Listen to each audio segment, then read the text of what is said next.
Madam আপনি এক কাজ করুন, আপনার ব্যাগটা আপনি উদ্ধার করুন, বাচ্চাটাকে আমি দেখতেছি।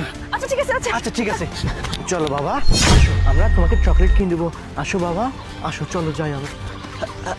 আরে ম্যাডাম আপনি আবার চলে আসলেন যে? যান, আপনি ব্যাগটা উদ্ধার করুন, যান যান। না না, আমার ব্যাগের কোনো দরকার নেই। আমার বাচ্চা সবার আগে।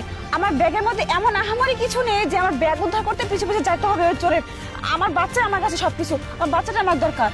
আরে ম্যাডাম আপনি কেন কথা বুঝতেছেন না? আপনার ব্যাগের মধ্যে হয়তো বা আহামরি কোনো কিছু আছে, টাকা পয়সা, স্বর্ণ অলংকার, আপনার জরুরি ডকুমেন্টস, কাগজপত্র, এইসব কিছু থাকতে পারে, তাই না? আপনি যান, আমি বাচ্চাটাকে দেখতেছি, আমার কাছে দিন।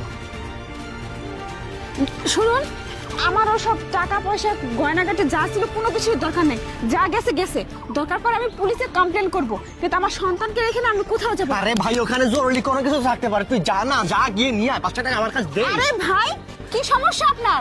আপনি কেন আমাকে জোর করতেছেন? হ্যাঁ, আমার যা গেছে আমার গেছে, আপনার সমস্যা কি? আর শুনুন, আপনাকে দেখে তো আমার সন্দেহজনক মনে হচ্ছে। কি ধান্দা বলেন তো আপনার? আপনার যদি আমাকে সাহায্য করার হতো না, আমার বাচ্চার পিছনে পড়ে না থেকে না আপনি লোকটার পিছনে যেতেন, চোরটার পিছনে গিয়ে আমার ব্যাগটা উদ্ধার করে নিয়ে আসতেন। তা না করে আপনি আমার বাচ্চা নিয়ে টানাটানি করতেছেন কেন? ও আচ্ছা। আজকাল কিন্তু ভালো মানুষের কোনো দামই নেই। তোকে সাহায্য করতে চাইলাম, উল্টা তুই উল্টা